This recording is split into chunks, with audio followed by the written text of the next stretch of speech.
Je me présente, je m'appelle Léonore, j'ai 12 ans et je suis animatrice radio pour Covivre. Et j'aimerais vous parler de cette émission Les Petites Graines qui nous donne des idées pour mieux grandir. Mieux grandir, oui, mais pas seulement pour les enfants. Mieux grandir aussi comme parents. Dans cette émission, nous parlerons et soutiendrons la parentalité, avec le point de vue des adultes, mais aussi des enfants. Pour ceux qui me connaissent déjà et qui me suivent sur les réseaux sociaux, vous savez que je suis soucieuse du monde de demain. Et pour ceux qui ne me connaissent pas encore, vous pouvez me retrouver sur www.covivre.org avec le lien Facebook, Instagram et notre chaîne YouTube pour écouter les petites graines. Cette émission pourra, je l'espère, réveiller ou éveiller des vocations parce qu'une idée peut germer en chacun de nous et nous faire grandir, voire même nous élever. Pour cette 6e émission, je reçois Michel Larocque. Bonjour Michel. Bonjour, comment ça va Léonore? Je vais très bien, j'espère que Bon. toi aussi tu vas bien. Oui, tout va bien, merci. Alors Michel, tu es actrice, réalisatrice et scénariste française née le 15 juin 1960 à Nice, en France. Tu es connue pour tes performances comiques et dramatiques au cinéma et à la télévision. Tu joues souvent aux côtés de grands comédiens et comédiennes comme Cadmerade, Gérard Darmon ou encore Gérard Jugnot. Parallèlement, tu rejoins la bande des Enfoirés pour les galas des Restos du Cœur. Oui. J'ai pris plaisir à te découvrir dans ton dernier film Ténor, l'histoire d'une rencontre lors d'une course à l'Opéra Garnier. Antoine croise Madame Loiseau, professeur de chant, et tu détectes chez lui un talent brut à faire éclore. On se rapproche des petites graines, n'est-ce pas ? Oui, exactement. C'est vraiment une histoire de transmission et d'envol. Ma première question, combien d'enfants as-tu et quel âge ont-ils ? Alors, j'ai une seule fille, j'ai un seul enfant, c'est une fille, et maintenant elle est très grande, elle a 27 ans. Ah oui, ça fait très grand. Ah ouais, là oui. Et puis en plus, elle est grande. Elle est très grande aussi par la taille, tu vois, donc elle est doublement très grande. Oui. Si tu pouvais donner un seul conseil à un nouveau parent, que serait-il ? Eh bien, je lui dirais d'essayer de transmettre et de guider son enfant, mais de ne pas se sentir responsable de tout. Parce que une fois qu'on a dit et qu'on a guidé un enfant, je pense que c'est à lui de vivre sa vie, mais même très jeune, on l'aide à rester dans des limites qui font qu'il va être à l'aise dans la vie en société avec les autres. Mais après, c'est l'enfant qui fait sa vie en grandissant, évidemment. On n'est pas responsable de tout. Et je pense que c'est très important de s'en rendre compte. J'aime bien ce conseil, tiens. Quelle est la chose la plus étonnante que tu aies apprise sur toi depuis que tu es devenue maman ? Eh bien, tu sais, à partir du moment où ma fille est née, j'ai commencé à beaucoup me remettre en question pour savoir quelle était exactement la place que j'avais envie d'avoir dans ma vie. Et ça, c'est vraiment la naissance de ma fille qui m'a apporté ça. Et puis aussi, j'ai été en quête de liberté. Et de liberté, c'est se débarrasser de programmes, tu sais, parfois intergénérationnels, des programmes qui se sont transmis chez les ancêtres, de génération en génération, et dont on est porteur. Mais ça n'est pas des programmes qui correspondent à ce qu'on a vécu.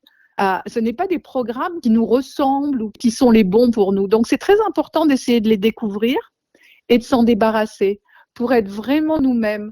Et ça, c'est grâce à ma fille.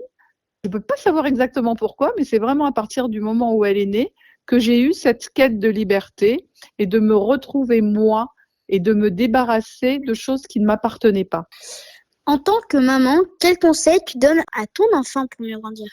De faire au mieux, de ne pas chercher toujours à être dans la perfection et d'être à l'écoute d'abord de lui-même, de ma fille. Je pense que souvent, on dit aux enfants qu'ils sont égoïstes quand ils pensent à eux, alors que je crois vraiment qu'on ne peut aimer les autres, on ne peut bien s'occuper des autres, on peut être respectueux avec les autres si on l'a été avec nous-mêmes d'abord. C'est-à-dire que à ma fille, j'ai envie de lui dire, pense à toi, pense à ce que tu veux faire, pense à être douce avec toi, à apprendre à vraiment t'aimer, à avoir confiance en toi.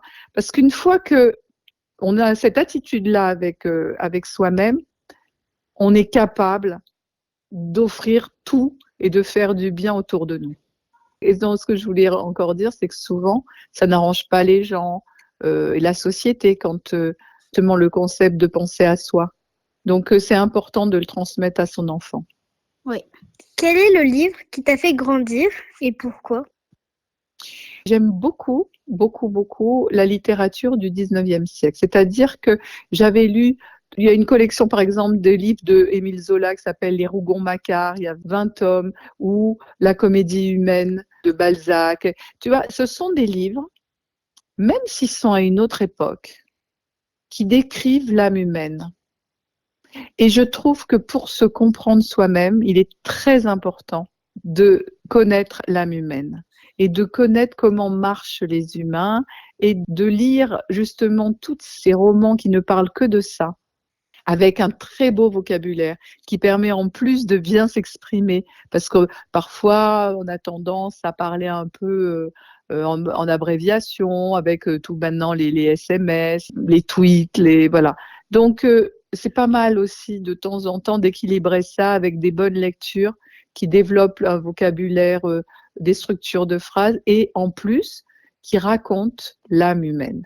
Et ça, je pense que aussi pour bien vivre, c'est très fort et c'est primordial de s'intéresser aux autres et de voir comment ils fonctionnent et d'essayer de les comprendre. Ça ne veut pas dire excuser, hein, mais de comprendre pourquoi et comment les gens parfois vont se comporter. Et après, ça permet aussi de se comprendre mieux. Qui est ton super-héros ou ta super-héroïne? Alors, je vais te dire, je crois qu'elle s'appelle Super Jamie. Voilà, Super Jamie, parce que elle avait un don extraordinaire, c'était qu'elle sautait très haut.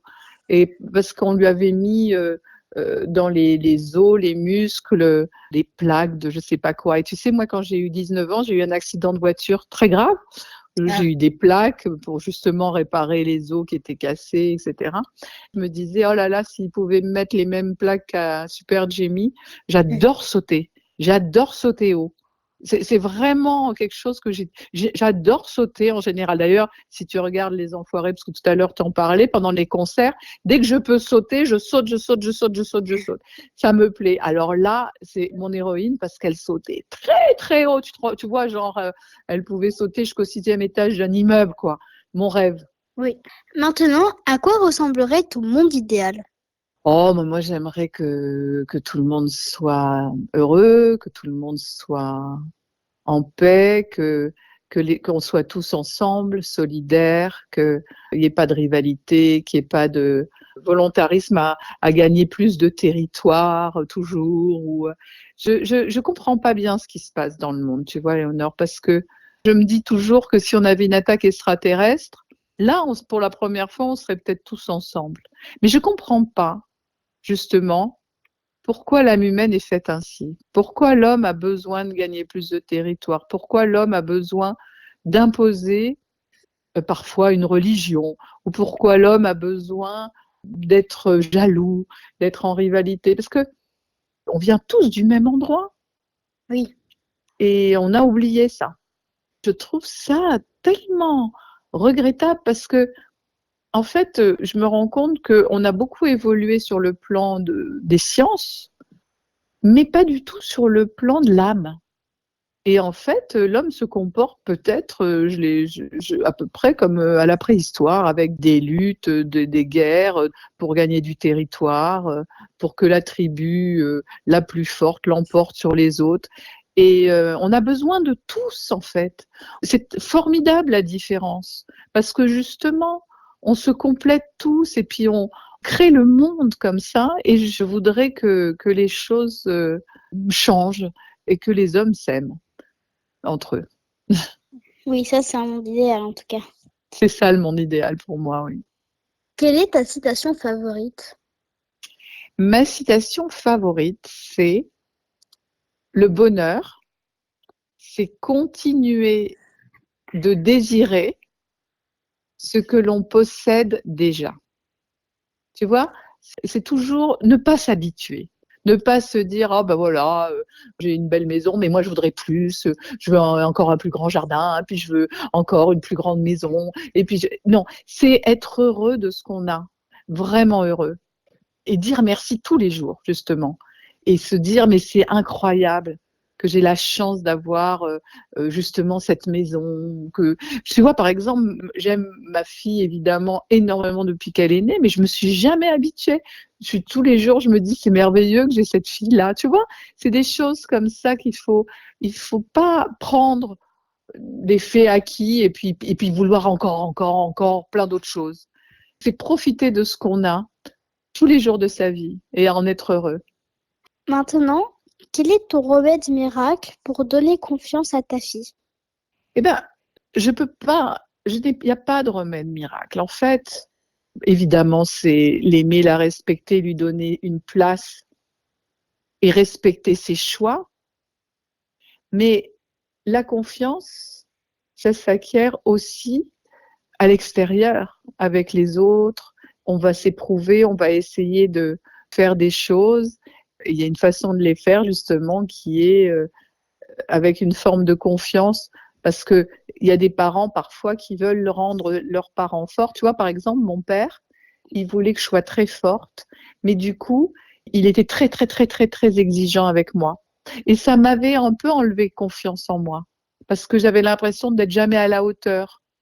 Ah, Et lui, il faisait ça par amour, il faisait ça pour me rendre forte. Alors là, pour le coup, il a réussi parce que je suis assez forte. Mais c'était maladroit parce que il me comparait tout le temps avec d'autres enfants en disant que les autres étaient mieux, ou il m'humiliait un peu pour me donner envie d'être meilleure. Mais moi, ça m'avait enlevé de la confiance en moi. Je pense que c'est avec l'amour et calme, et puis la transmission de savoir, l'écoute qu'on peut avoir pour un enfant. Quand un enfant se sent écouté, je pense que il peut gagner avec de la confiance en lui, tu vois, je crois. Un enfant, s'il se sent respecté, écouté et aimé, voilà, c'est une façon de lui donner confiance. c'est Mm. un bon remède. Mm. Et j'avais une question qui n'est pas dans mon questionnaire. C'était Oui. à quel âge tu as débuté ta carrière d'actrice? Mais j'ai débuté tard parce que tu vois, moi j'étais en fac de sciences éco et d'anglais, et j'ai eu mon accident de voiture à la fin de la première année. Et ensuite, je suis restée très longtemps à l'hôpital et en clinique. Je suis restée 2 ans parce que je pouvais pas marcher, parce que voilà. Et ensuite, c'est quand j'ai eu mon accident que j'ai dit, oh là là, j'ai failli mourir sans savoir si j'étais bonne ou mauvaise comédienne. Alors tu vois, tout le monde a pensé que j'avais pris un coup sur la tête. Et même moi, je comprenais pas pourquoi je disais ça. Et puis, en fait, c'était quelque chose qui est arrivé à ce moment-là, très fort dans moi. Et ensuite, quand j'ai remarché, donc 3 ans plus tard, je suis retournée à la fac et j'ai pris des cours. Ensuite, je suis allée prendre des cours aux États-Unis et j'ai commencé ma carrière, on va dire, c'était en 85, j'avais 25 ans. Et c'est là où j'ai commencé à faire du café-théâtre. Écoute, ça a très bien marché tout de suite. Et j'ai jamais arrêté de travailler depuis. Tu vois, c'était vraiment ce que je devais faire, quoi. C'était ma place. Parce Oui. que ça a été fluide. Et j'ai toujours travaillé. Alors au début, je faisais que du théâtre. Et puis après, j'ai commencé à faire du cinéma. Et j'adore ça. Et j'alterne. Mais bon, je fais beaucoup plus pour l'instant de tournage parce que j'adore être en face de la caméra. Ça me plaît beaucoup. Moi aussi, j'aime bien. C'est vrai? Cinéma, théâtre. Ouais. Et la dernière question, c'est quelle Oui. personne proche de toi ou personnalité tu me conseillerais d'interviewer pour ma prochaine émission pour les petites graines? Ça peut être un artiste, un scientifique, un influenceur ou quelqu'un qui t'a inspiré. Moi, je passerais bien le relais à Isabelle Nanty. Tu vois qui c'est, Isabelle Nanty? C'est une comédienne, elle est dans Les Oui, Tuches, c'est Madame oui, Tuche. oui, je Et vois.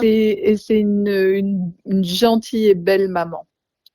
Donc, elle a beaucoup de choses à dire, j'en suis sûre.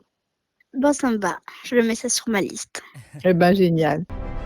Je vous rappelle que vous pouvez écouter et réécouter cette émission des Petites Graines sur www.covivre.org et même télécharger l'application sur Apple Store ou le Play Store.